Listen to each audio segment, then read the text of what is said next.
Welcome to Breakthrough Conversations with Coach Pete, and I'm Gloria Lybecker.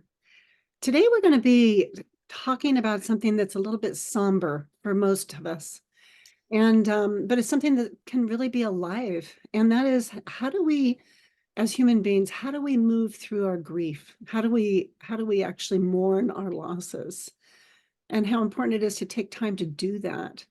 What have you learned on your journey, Coach Pete? Well, my journey has included loss.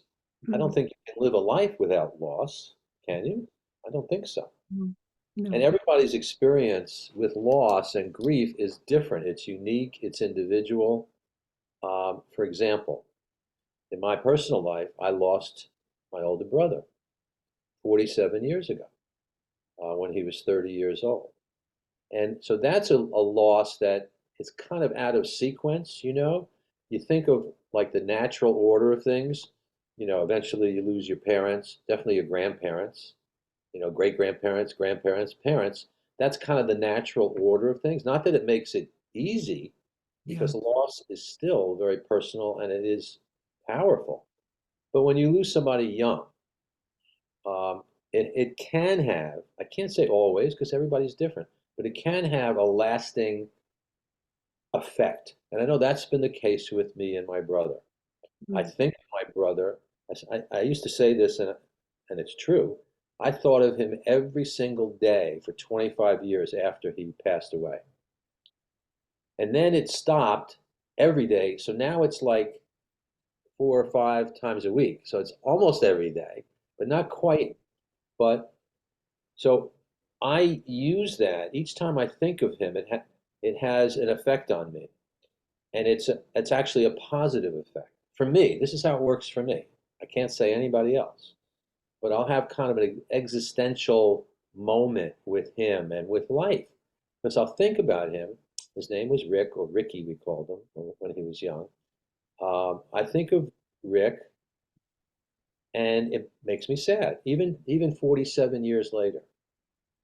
However, I end up relating to him when we were kids, in my mind. Mm. And I remember his great smile and playing in the backyard and teasing each other, going on vacations. So it ends up being a very uplifting, positive experience for me that is also enmeshed in sadness. And something happened last week that really brought it uh, to life and death Mm. in my mind and in my heart, which I can talk about it in a little bit. But what are your thoughts about loss and grief? Well, I resonate with what I'm hearing you share. And Mhm. yeah, when things are out of order, it trips us up because we have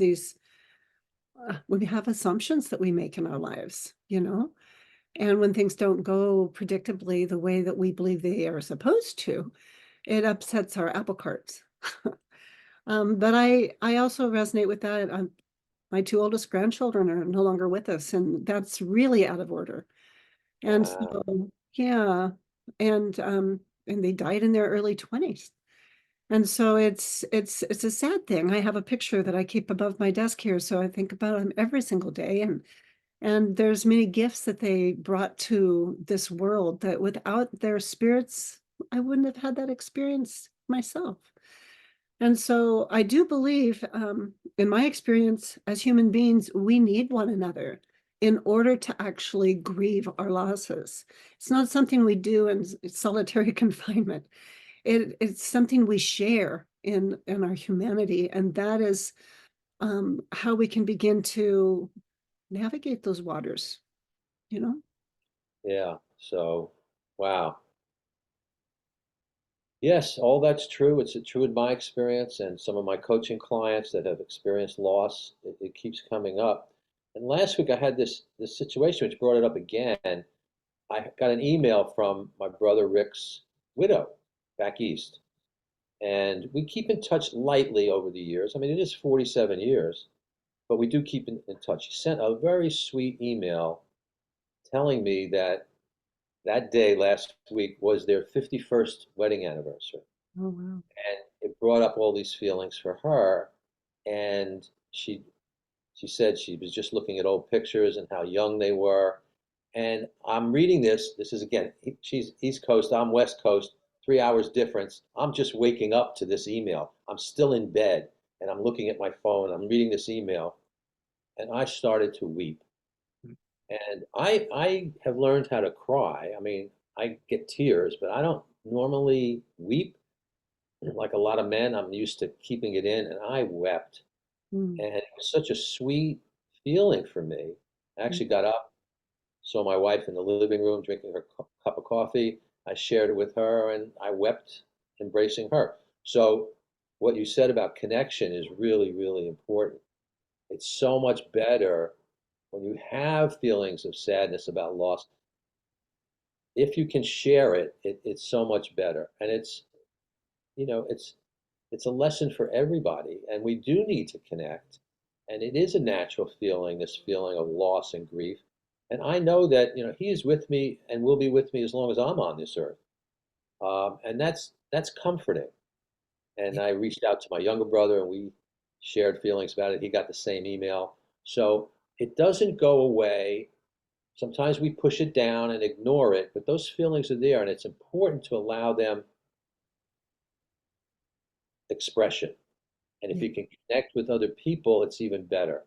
And it's that sadness